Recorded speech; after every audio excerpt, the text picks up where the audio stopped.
Well, Emma, you excited? You ready? Yeah, let's Cool. do it. All right, let's do it. Well, first, let's start with your first and last name. Yeah, so my name's Emma Shannon, and I'm a therapist here in Duluth at Inside Edge, and I work explicitly with athletes on like the mental side of the game.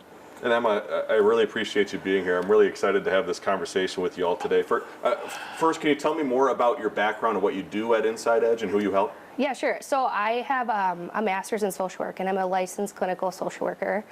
And I work with individual athletes just on like mental blocks, like performance, confidence, performance anxiety. And I also work with teams. So I'll go into teams and kind of get to know the team culture and what they're hoping to achieve as a group, and work with them on those types of goals in that setting too.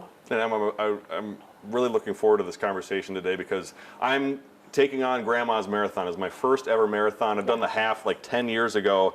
While I'm fairly confident in being able to do somewhat well in it, I think one of the things that I find myself worrying about is failing. Setting out on this grand thing and then ultimately coming up short. Is self-doubt something that even the most elite athletes experience? Oh yeah, absolutely. And I think one of the things that is hard these days is that we're so inundated with social media that we see people succeeding all the time, and we don't necessarily see what it takes in order to get to that finish line. You know, I think of the Olympics recently with the USA hockey teams and Megan Keller and Jack Hughes. If they would have thought that they couldn't score that overtime goal, we would have like a much different story. So self-doubt is something that definitely creeps in for a lot of people. And the interesting thing, if we go into the neuroscience of self-doubt, is it's two competing factors. You have the amygdala, so this is my hand brain. You have the amygdala, that's like your brain stem, right? That's like your fight or flight that gets activated. And what goes around is your prefrontal cortex, that's in the front of your brain, and that's your forward thinking, your goal oriented. That's probably what decided to do Grandma's Marathon, right? Yeah.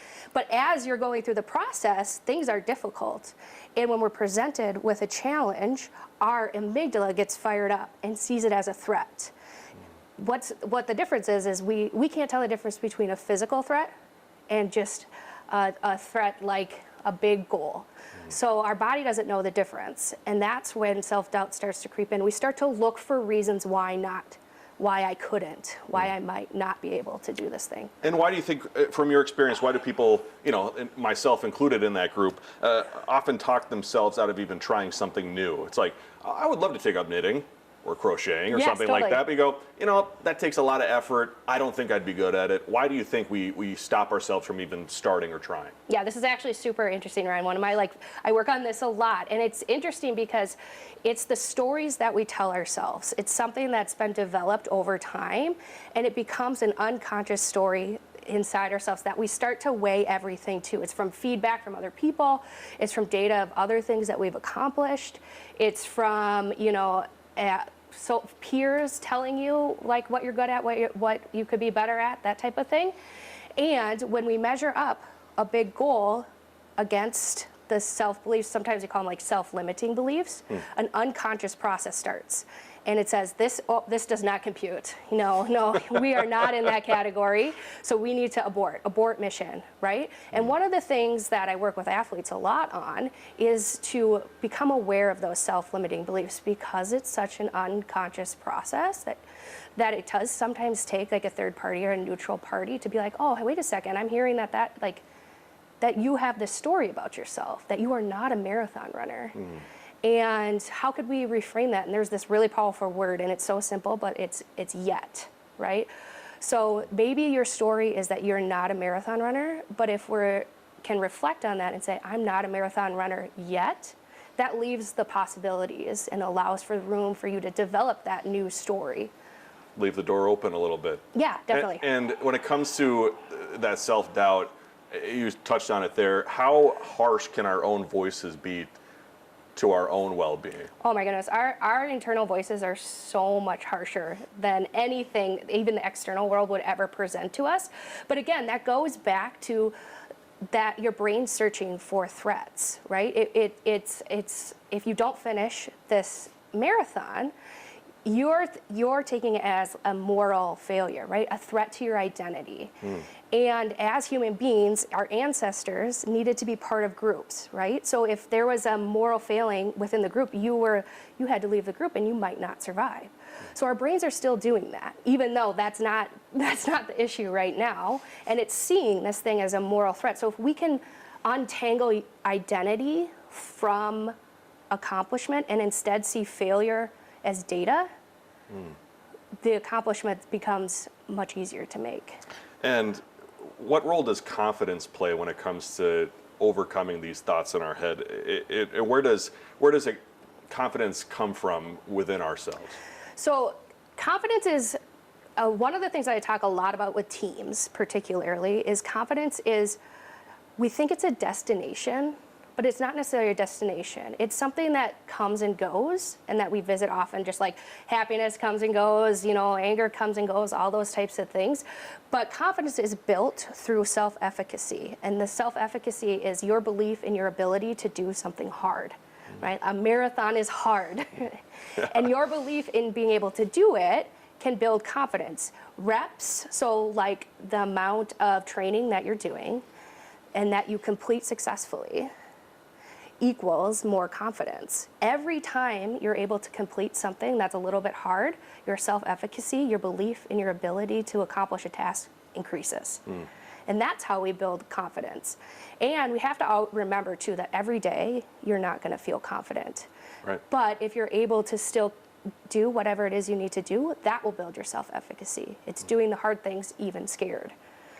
And as I've been training too, getting ready, I think the longest I've ran so far is about 10 miles in this training. And I get done with 10 miles and I go, probably at mile 6, my brain is telling me, you can stop. This hurts. You feel free to just stop running. I'm curious, what does the voice in our head tell us to stop when things get hard, either running or even other aspects of our life? So I have a really kind of a silly example of this. I'm a mom to toddlers, and getting toddlers anywhere and trying to be on time is like one of the most frustrating things ever. While keeping your composure out.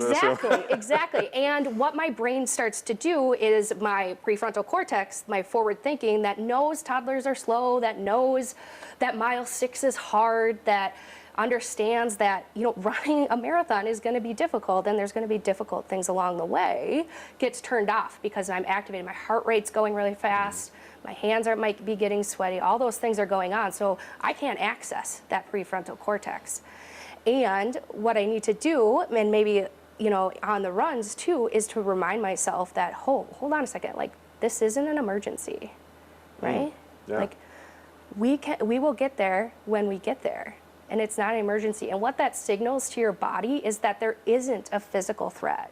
You don't need to run away from this thing. You don't need to fight this thing. You don't need to freeze up, right? There's no physical threat. There is no emergency. And what advice would you have for someone who is watching our conversation here, who has something that they do want to try, but they are afraid to fail? Or look silly in the process too, because I feel like many times growing up, even being on TV sometimes I go, oh, I'm going to look silly while doing this, but getting over that mental hurdle. Totally, yeah. That comes back to that identity threat, right? It's that if I look silly in front of my friends, I'm not going to be part of the group anymore. And that really stops us a lot of the times from trying hard things, is when we feel like our identity is on the line. And if we can separate our identity from our accomplishment, we're able to do harder things. The other thing I'll say to that too is that the process is so important, and confirming to yourself that you can do hard things, and you can do hard things even when you're scared, is really important, because that's going to just prove to you that whatever that thing was, that marathon, or the fear of failure, or the fear of looking silly on TV, isn't as scary as you thought it was going to be. And it all correlates back to that self-efficacy, that belief that you can do hard things. When it comes to your clients, without giving away their private details, what are maybe some common themes that you're sensing from student athletes or athletes in today's world? A lot of student athletes, particularly like high school or even maybe a little bit younger, it's the peer influence. It is the looking silly in front of my friends, or a lot of comparison. There's a lot of social comparison happening, and even like I think back to myself as an athlete in high school, and I had big dreams and goals. I'm going to play D1 hockey. Like that was my goal at 16. And as I started to develop, I started to really compare myself to my peers around me.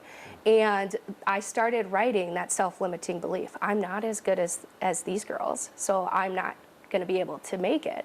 And what I really needed was for someone to sit across from me and say, like, I hear that self-limiting belief, and maybe you're not as good as them yet. And it wasn't necessarily a skill thing, and it was more of like, what's going on between my ears? And I needed someone to help me, untangle that and to get better. When it comes to the topic we've been talking about today, something challenging, or even just life itself, is there one piece of advice that has really propelled you forward in a way you didn't think was possible? Yeah, I think one of the phrases that always sticks with me is the "do it scared." That fear is a feeling, just like all the other feelings that we talked about. It's not a reason why not. And sometimes we have to do things scared in order to reach our goals. If we're thinking about our future self, like I could ask you, like, how would your future self feel finishing that marathon? I'd feel like I could do anything. Right, exactly. Yeah. So that's a reason why, too, do it scared, because your future self is going to feel amazing. And we want to always work towards what our future self wants. That's beautiful. And Emma, is there anything, too, that I haven't asked today that you'd love to share with our viewers about life, about getting through the day, about parenting some toddlers? Well, it's not parenting toddlers. I don't have any advice about that. That's not my area of specialty. But what I would say is that, self-doubt and these self-limiting beliefs, they're all normal. And we all experience them from day to day. And we all have different abilities to challenge these thoughts. And one of the best things that we can do is to build a community around us that's going to help us feel accountable. And not just necessarily accountable in the sense that we're just going to be like, if you were like, I don't want to do the marathon, I'm like, okay, we don't want to do the marathon. We're going to know you and know that that's truly a goal that you want to accomplish, and we're going to hold you accountable to that goal and keep pushing you, even on days that you don't want to. Beautiful. Emma, I appreciate your time today. Yeah, thank you.